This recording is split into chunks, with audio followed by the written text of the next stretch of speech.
Alive. He's one of those guys.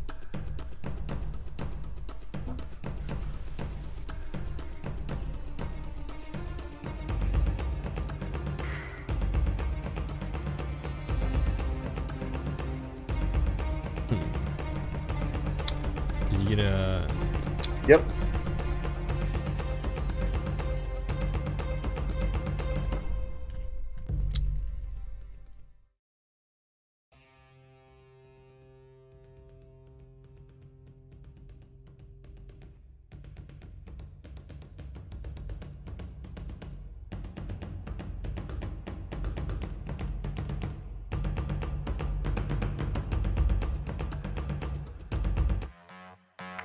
Hey guys, I'm Jordan Fromer. I believe in hunting hard, hunting smart, and having a fun time while doing it. And shooting limits, well, that's just the icing on the cake. I revel in the journey just as much as the successes it brings. From ducks to dogs to decoys and guns, we'll be talking tactics, strategies, and what it takes to get the job done. Load up and take aim. This is the Duck Gun Podcast. What's going on, guys? I'm Jordan from Duck Gun Chronicles. Got my co-host alongside me, Elliot Graybeard from Freelance Duck Hunting, and we also have Nevin and Simeon alongside us tonight, sharing their youth hunts from this weekend. How's it going, guys? I'm good. They've been getting on a lot of youth hunts this year. I mean, we've been taking them out. They're going to be going out a lot more this season than the past few years. But this past weekend was just the actual youth weekend of hunts, so they are excited. Awesome. So I guess to get it started, to break the ice a little bit, we're going to go ahead and do somewhat of a podcast tradition and go through the lightning round with these guys. So let's jump right into it. What shotgun do you shoot? Start with Simeon. Mossberg 12 gauge 500. 500.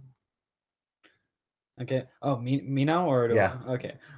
Browning 20 gauge. No a shot. Yeah. All right, and then what brand of ammunition you guys running? It's like Winchester, right? Is that the one? Yeah, the 20 gauge shells that we've had for a long time. And the ones you did were Winchester. Yes. And yours were Federal. Federal. So I am the keeper of everything. So sometimes it's just here, take this, and they take it. All right. Do you guys go with face paint or face masks? Face masks for sure for me. Recently I got into a little bit of face paint. Yeah, on this last hunt, he just smeared face paint all over his face. Nice. It's not a typical formation. But I prefer face masks because it's like I get to hide my face and get it that much more comfy as well. So. I prefer face mask because it's less messy, but I guess if I'm trying to act like an idiot, then I'll put face paint all over my face. So it's always face paint. Okay. Nice. I actually prefer the face paint just because it looks cooler, in my opinion. Yeah. Well, wait till you see Simeon's face paint job he did this last weekend before you. I don't know if that made him look cooler. It added something. I don't know. Yeah, it definitely made him look funnier. Another one. Do you guys? Let's go beard or no beard. How about when you're an adult, beard or no beard? Will you? Oh, I thought you were saying like you with a beard. No, like yourself. I don't know. I think I'd probably like the beard, but I really don't know. I'll just have to see. How old are both of you? I'm 15, turning 16 the 22nd. And Nevin is yeah, I'm 15. I'd just turned that 2 months ago. Yeah. So this is Simeon's very last youth. In fact, he's done with his youth hunts forever. Or maybe. No, next weekend you might get in on one. Oh, yeah. Is that the only one before that date? Uh-huh. Yeah. So is that a sad or bittersweet feeling? Well, some of the marshes that are youth marshes, and you can hunt. The adults can hunt on them. It's sad. because I don't know how it is there, but there are some marshes around here where during the regular season, you can have with one kid, you can have one adult shooter. So, and they don't get hunted that much. So we've kind of taken advantage of some of those sometimes. Nice. So I don't know how many. When you're older. I can't grow a beard, but I'm definitely going to have a long goatee. Give it a couple more years. So I don't know how many late season hunts you guys have been on, but do you guys prefer hunting in the early season or late season? I think I kind of prefer the earlier season because that's like more into like that fall season, which is always just kind of a nicer weather to me. Not too cold. Yeah. Wait, what was the question? Early season hunts or late season hunts? I don't know. I shoot a lot more early. You've been on a lot more early season hunts. I haven't taken them out late season that much. It's mostly been early because of all the. I mean, normally my experience with youth hunters is that they and these guys are really the point now where they're almost not youth hunters, but like, you know, especially when they're 11, 12, 13, they get cold super fast.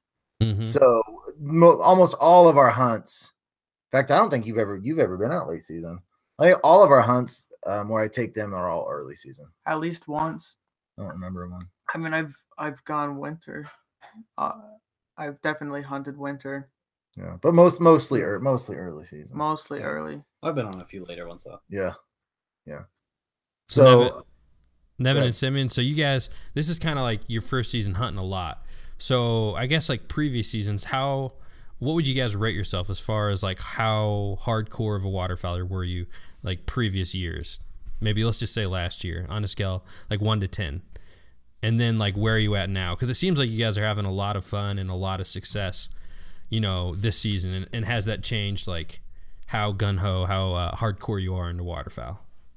Well, I know like in previous years I didn't actually really go very many hunts throughout the whole year. Just like maybe like what would you say, like 4 or 5? Couple in a year, about twice a year I'd get you out. Oh really? I figured it was more than that. About 2 or 3 times.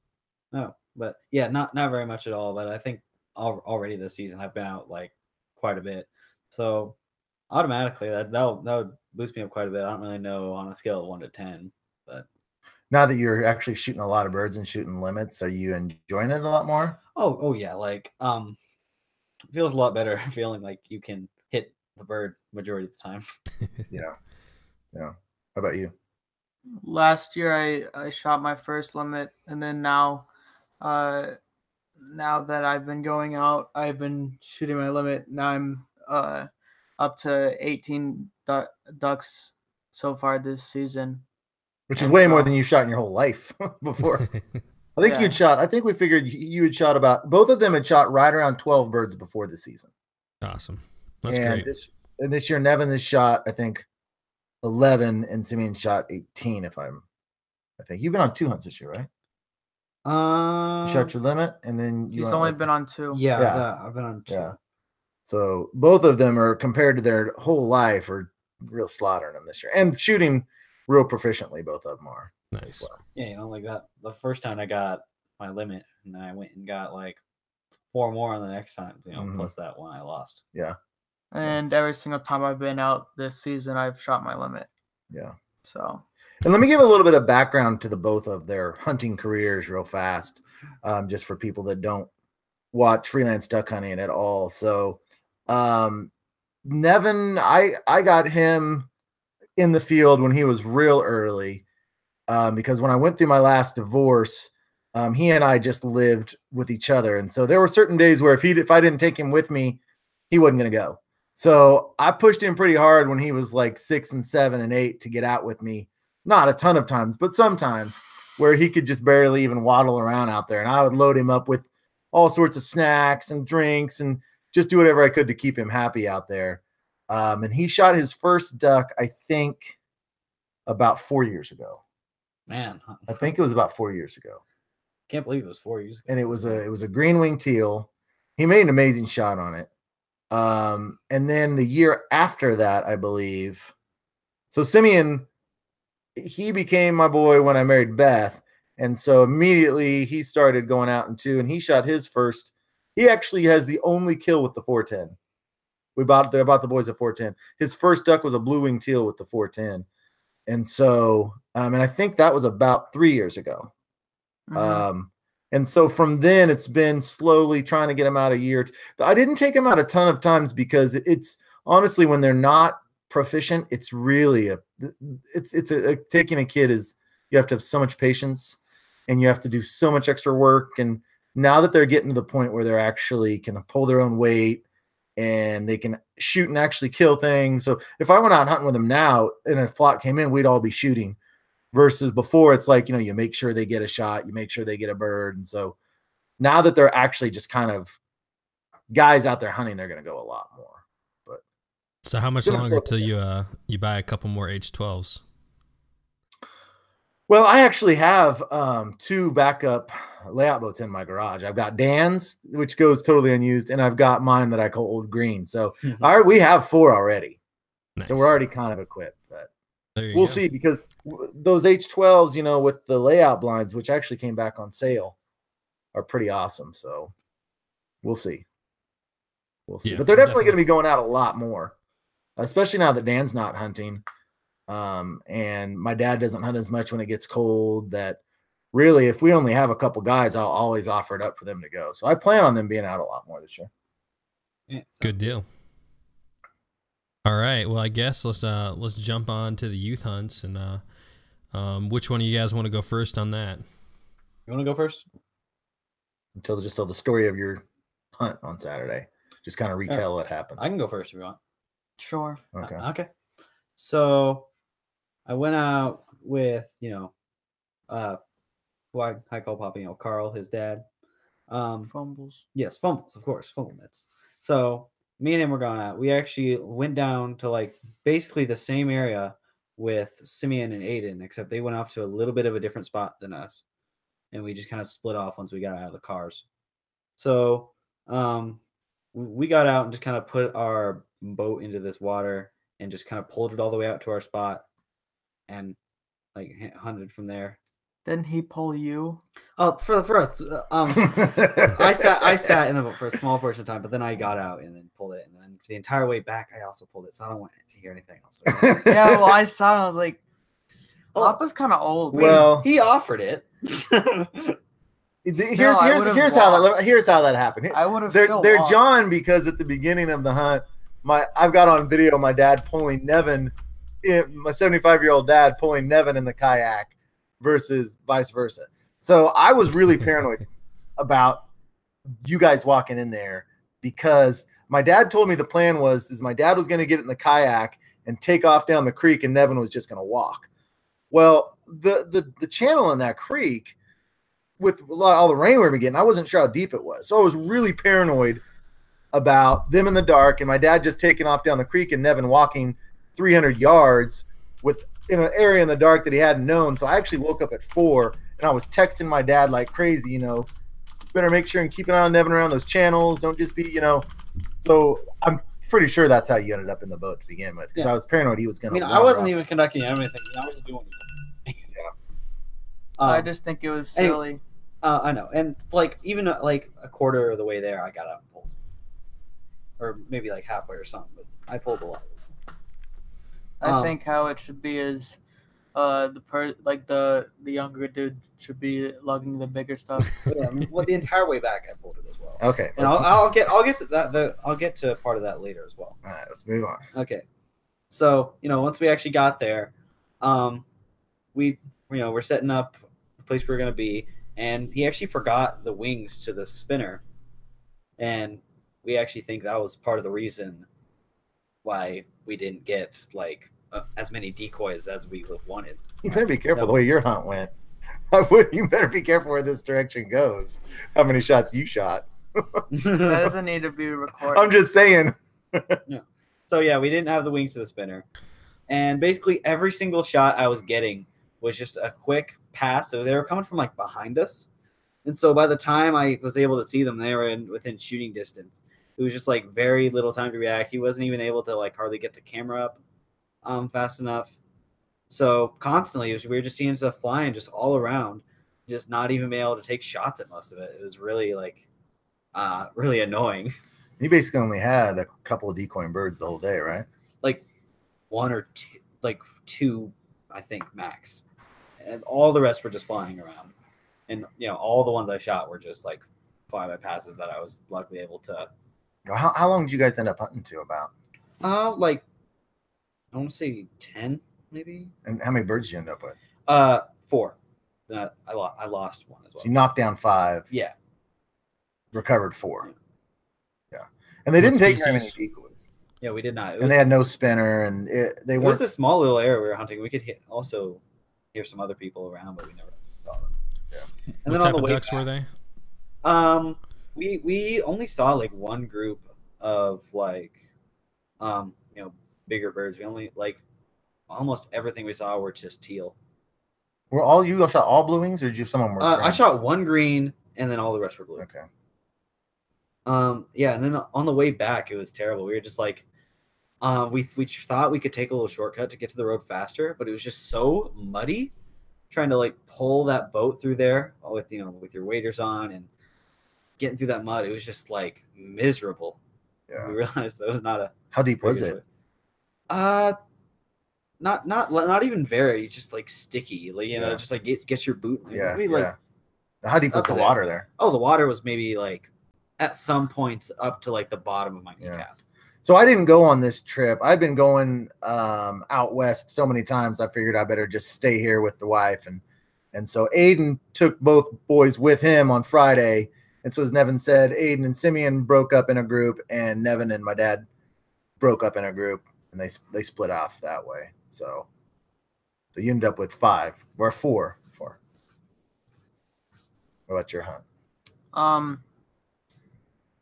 Like he said, we started together, and then we met at the road, and we unloaded, and then we started off, and we got to like trying to find a place, and it was pretty hard to find one. So Aiden was just like, well, how about we just hunt right here? And the first spot wasn't very like hidden at all. But it's kind of hard to remember. And they were supposed to have more layout boats with them, but Aiden's truck had to go into the shop, so we had to take his car.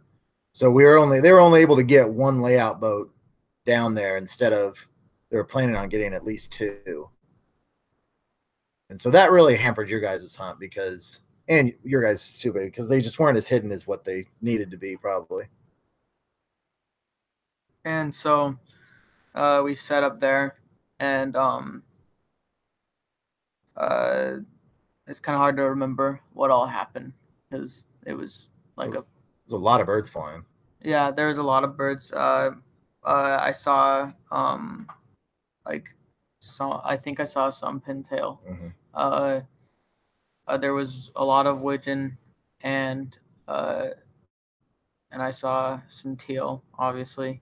In the first part, so I know a lot about them just because they both filmed, and I've just reviewed all of the film data, so I kind of feel like I was there. But they set up originally in a spot with a lot of weeds, and they weren't getting any birds to decoy in the first spot that they were at. But you shot, how many birds did you shoot at the first spot? 2. I think I shot, yeah. I know more about your hunt than you do, I think. Probably. I don't know. You watch stuff over and over again. So then they decided to make a switch and go to the second spot. Because we weren't hidden, and we weren't getting any more ducks to come in.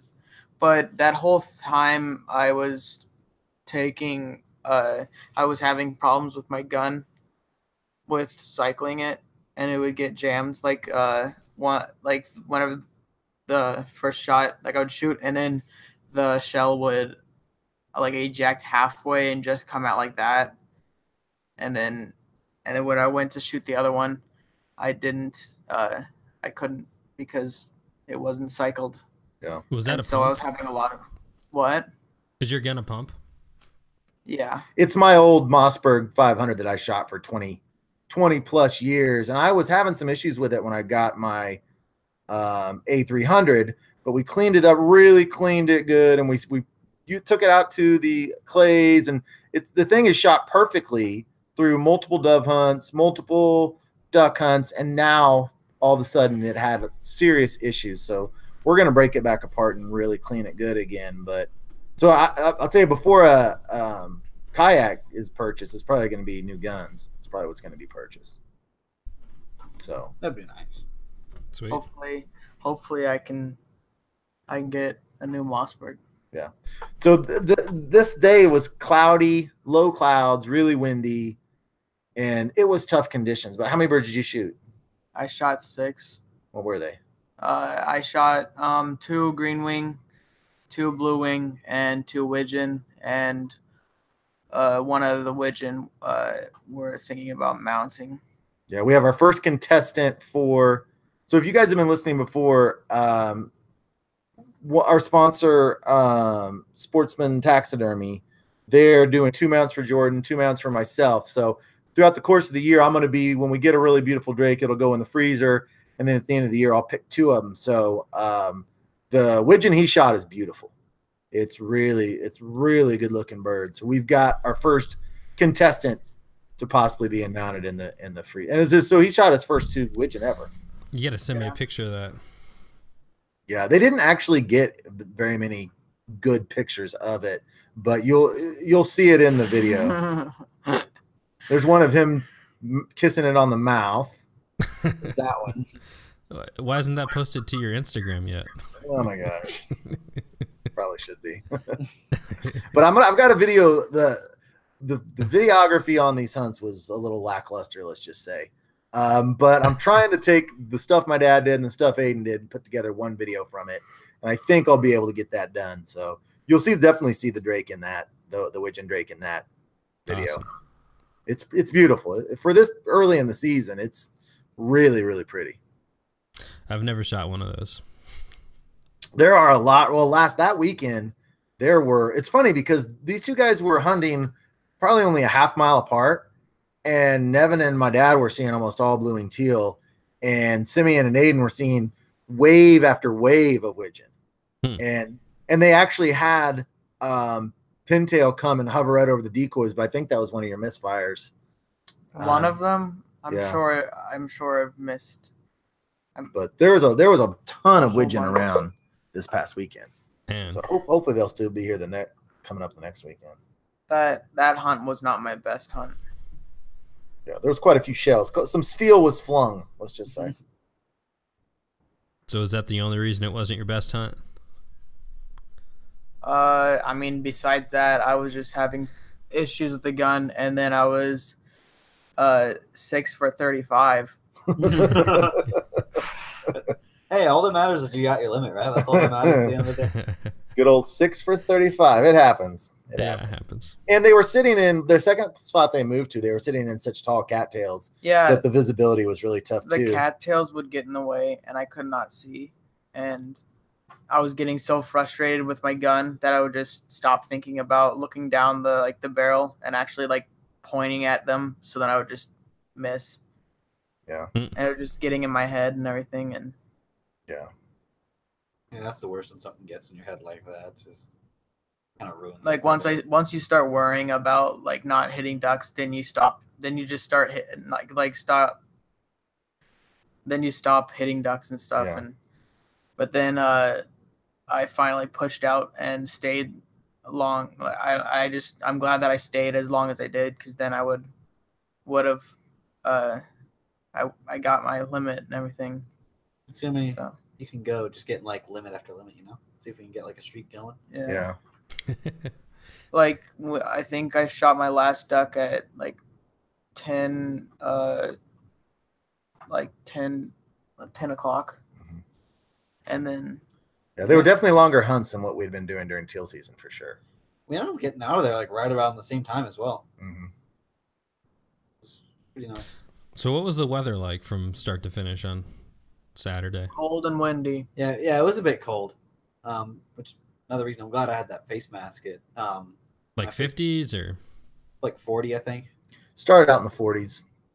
Windy, cold, damp, rainy at first. And I didn't really notice it until we were having to leave. I bet you the wind chill was down into the 30s, probably. I'm guessing.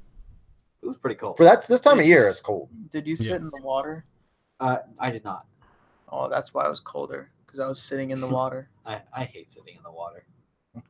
That's one thing we got to break Nevin of. He like can't stand sitting in the water. It's just like I love being comfortable. I know. It's like there was one hunt where he shot his first mallard that I couldn't get him.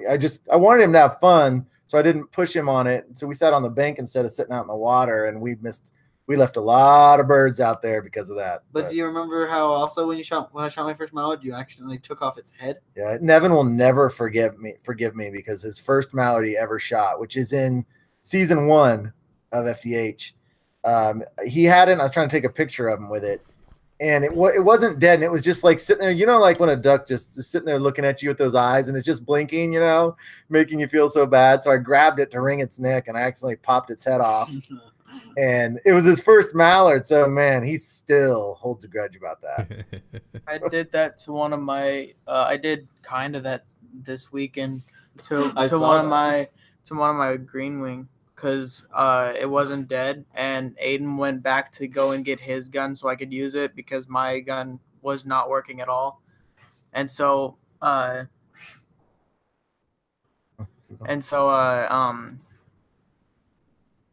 whenever I looked down, and the duck was like flapping around and stuff, and then I was like, oh, it's just nerves, and then I saw his head was like up, and I was like, uh-oh. Yeah. And then I missed at least 2 flocks trying to deal with this bird. Decoying as well. They were decoying. Two flew right over my head. And I was freaking out because this duck was like paddling away whenever I was trying to get it, and then I finally got it, and then I was wringing its neck, and then I didn't. I wanted to make sure it was dead so I could actually start go back to hunting. So I like kind of vigorously wrung its neck, and yeah, that Head thing popped off. No, the head didn't pop off. It was kind of just like hanging on there by a strand. I saw it. It was gross. Green wings are harder, I think, to even wring necks than like mallards are because it's just so little. But if you do it properly, it should be done. It's pretty quick and efficient.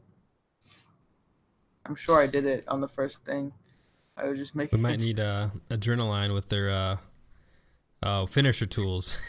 Yeah, I've got a finisher tool somewhere. You hold it in your hand, you put it on your lanyard, and it just goes right up in the back of their head and kills them instantly. It's like it's a little metal point thing. It goes right. But I've never used it. I'll have it, so I don't have to run into this problem. I was actually going to give it to Aiden because he's terrible at wringing necks. I've seen him accidentally torture geese before. Yeah, the first time one of my buddies was showing me how to do that, and it was on a Canada, and he goes, and you take it like this, and you go, and like the whole Canada goose just like he sent it, and he's just standing there with the head, and I'm not sure he knew. I'm not sure he knew what he was doing properly. Then, not that I haven't done that too. I think the whole key on wringing the neck is that you hold the duck downward with your thumb right on the neck so you can feel it snap, and you hold it down and circle like that instead of get people to do it like that. That's the way you can't tell when it breaks when you're flinging it like that. If you bring it down and do it right by your hip, couple swings, and you should be able to actually feel the snap. If you're not feeling the snap when you're wringing the neck, you're not doing it the right way. So is that pretty much the full update on the hunts then? I think so. With you guys kind of coming close to the end of your youth hunts in general, you got any advice you'd give to new hunters or even more specifically young hunters coming into the game? Probably just listen to whoever you're there with.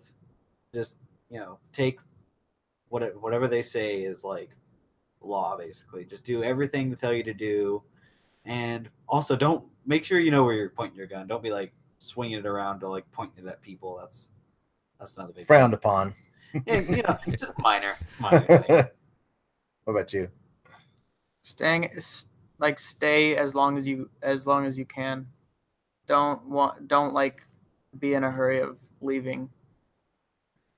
If you put out longer, and you'll get more ducks. And it's a lot more rewarding. And I've done that, and I've gotten.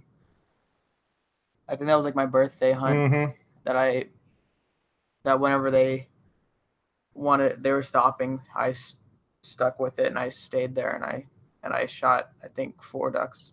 Yeah, that was fun. That was season 2. That was a fun hunt. I love that video too.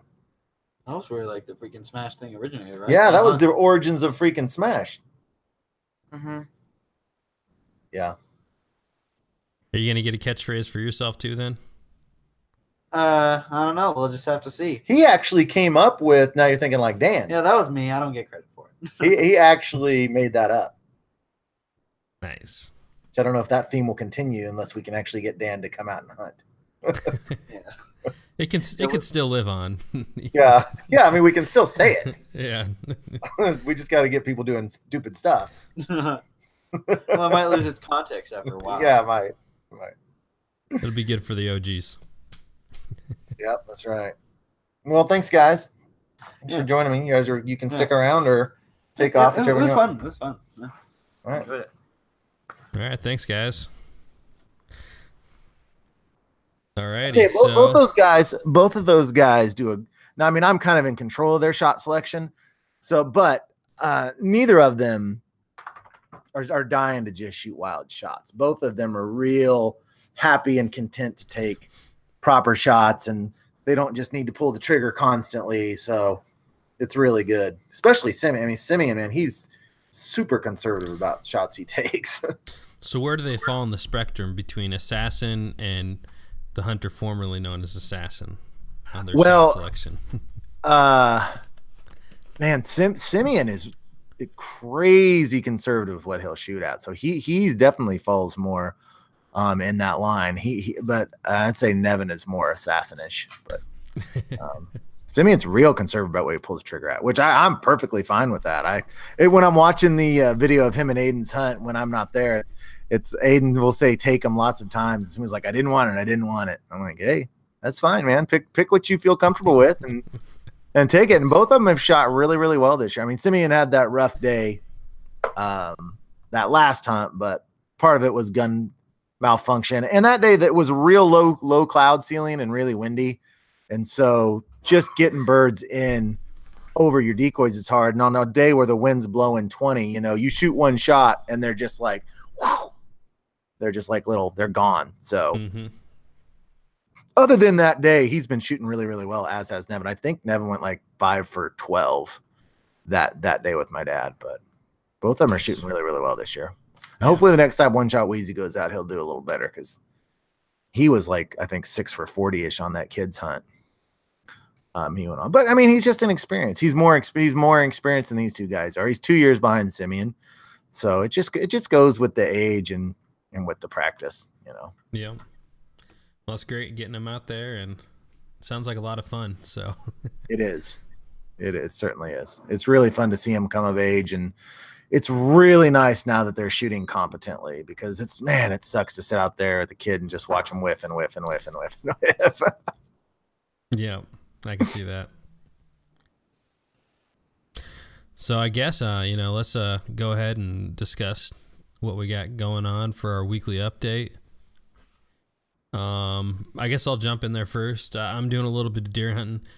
We still have, not this weekend, so by the time this one comes out, it'll be the next weekend. So we don't open up till October 20th. So I still have, 10 days left? Maybe a little bit more than that, 11. Anyways, yeah, so I still got a little bit, but my goal is still to shoot a deer before then, so I'm going to get after that and try to get on a deer here with this cold front coming in. We got that weather change for us, having a big cold front coming in from Wednesday to Thursday. It's, dropping 25, 30 degrees as the high from one day to the next. So that should get, it should get birds moving for you guys down south, and hopefully it gets deer moving for me. Get that in the bag, and then I can just focus on my waterfowl for the rest of the season. Yeah, Golden Boy went out and shot a little doe with his bow this last Sunday. Any film? I don't think so. Mm-mm. Yeah, it's a little bit more involved to film that, I think. Yeah, and anytime he films, he's taking my cameras and stuff, and so we've been having a lot of problems with my Panasonic. It's been having a lot of issues, so I don't know what to do. And I don't let anyone take the one I just bought, the Canon Vixia. Just because, at this point it's like $1,000 camera, and I mean the Panasonic's bad enough it's $500 if something happens to it, but when you're talking $1,000 camera, it's just hard on a friendship for someone to take that out and have something happen to it, Yeah. So then the Panasonic's been having real issues. So I don't know. Yeah. So what do you have planned for this weekend? You got your is it the Central Zone opening? Yes, it's early zone opener. And so, I mean, everything has changed in the course of the last 5 days, weather-wise and water-wise. Now, there was tons of ducks around during the youth opener. But since then, not since then, from about that day till now, it has rained nonstop. Every single stream in this part of the state, and 3/4 of the state are like flooding. It's just rained and rained and rained and rained and rained and rained and rained.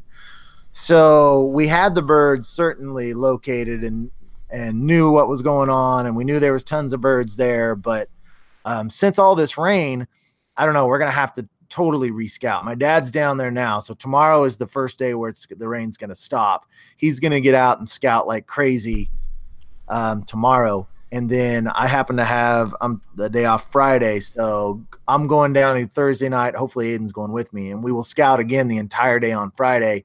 So I'm camping Thursday, Friday, Saturday. We'll spend the whole day Friday scouting and see. There should just be water everywhere, which sometimes is a bad thing because it spreads birds out all over the place. So I would assume that there's still plenty of birds there. And then we have another cold front coming through.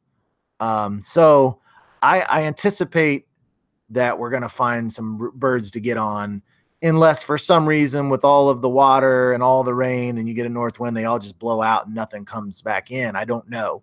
Everything's changing right now. So we're going to hunt Saturday morning. It's going to be my dad, Aiden, and Ben from Foul Front. My dad and Aiden.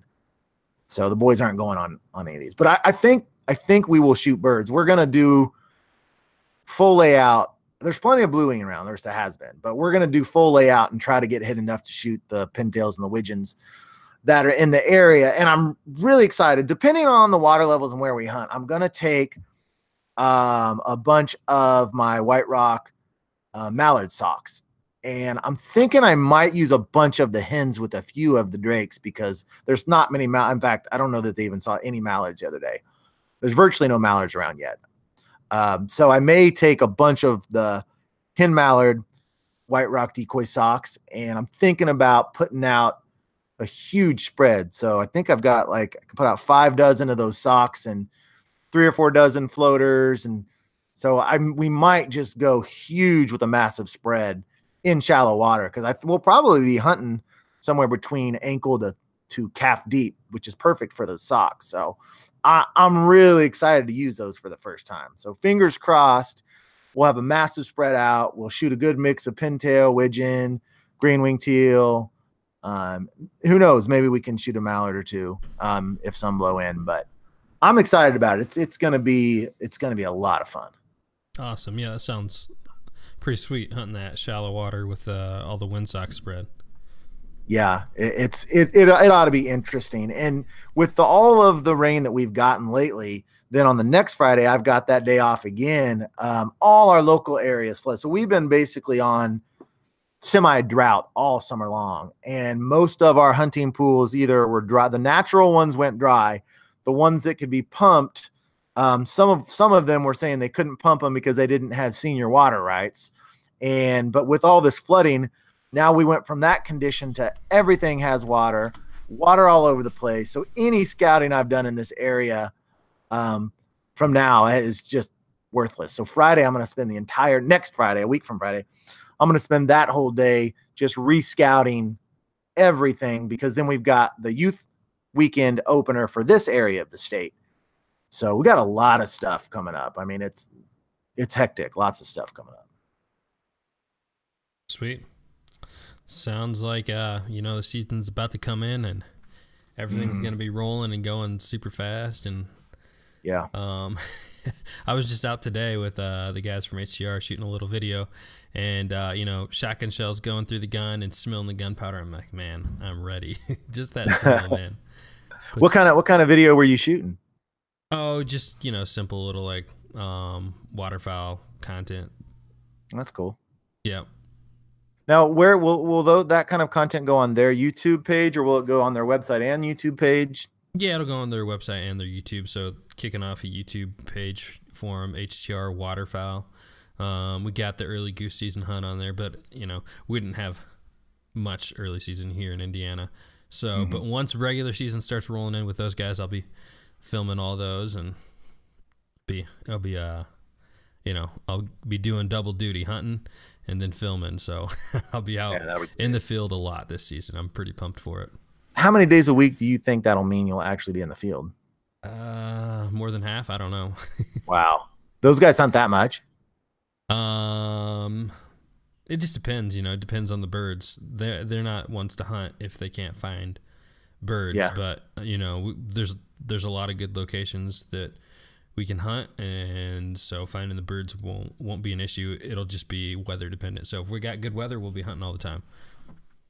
Yeah. Now, oh man, I can't believe what I was going to say. I forgot. I totally blanked it. I had another question. I can't think of what it was. Oh well. Yep. So, yeah, I'm ready. How about you, Elliot? Ready for the season to roll in? Yeah, I feel like we're already a quarter into it, honestly. I mean, I've got 5 hunts under my belt out of about 30 that I'll go on. So, I guess I feel like it's no longer, I mean, they say openers, but a lot of people view teal season as like a warm up, but I don't view it that way at all. I love teal. Well, it's just, I think specifically with your area, it's unusual because the number of teal you get. Yeah, that's probably accurate. You say a warm up because most people get 1 or 2. They're like, we'll just go out and see what happens at first light. And you're just like swatting them everywhere. Yeah, that's true. That's true. That part of the state certainly attracts a bonanza of teal for sure. But yeah, well, the way, especially this year when we're decoying huge flocks and everything, it's like, this isn't warm up. This is just duck hunting. The thing I do love about the later, I don't prefer hunts to end within the first 30 minutes, unless it's like, if it's a Sunday and I've got to drive, then I like them to be quick. But like on a Saturday hunt, I would be perfectly happy limiting out about 10:30, 11 o'clock, where you're getting, you get a nice flock in and you get to talk, have a cup of coffee, and then another one comes in. I would much prefer something like that than, you're out of there in 30 minutes. Yep. Not that I'd complain when that happens, because when that happens, it's fun. But as far as overall enjoyment, when the late season rolls around and you're actually, the thing I love in the transition between teal hunting and big ducks is when you start getting to work birds, because that is, when you're working big ducks and they're circling and you're calling them, that's certainly something you don't get blue-wing teal, and that is so much fun. Yeah, can't wait. So hopefully we'll get some of that this weekend. Awesome. All right, anything else you want to add before we tune out of here? I don't think so. I just say, if you guys have not made a subscription at Freelance Hunt Stats, there's more and more people signing up, more and more people logging hunts. And if you create a membership over there, you can go and see everyone's accumulated stats and see how everyone else is doing, not their specific names, but just the accumulated data. And it is a ton of fun to keep a track of kind of what people are doing and what you're doing. So if you haven't done that, make sure and do it. Heck yeah. All right, guys. That's a wrap on the podcast for tonight. I'm Jordan from Duck Gun Chronicles. Got my co-host Elliot from Freelance Duck Hunting. Big shout out to all you guys. We really appreciate you guys tuning in, sticking with us week after week, and rolling into season. We're pumped to get out there. Hope you guys are too, and we'll see you guys next time.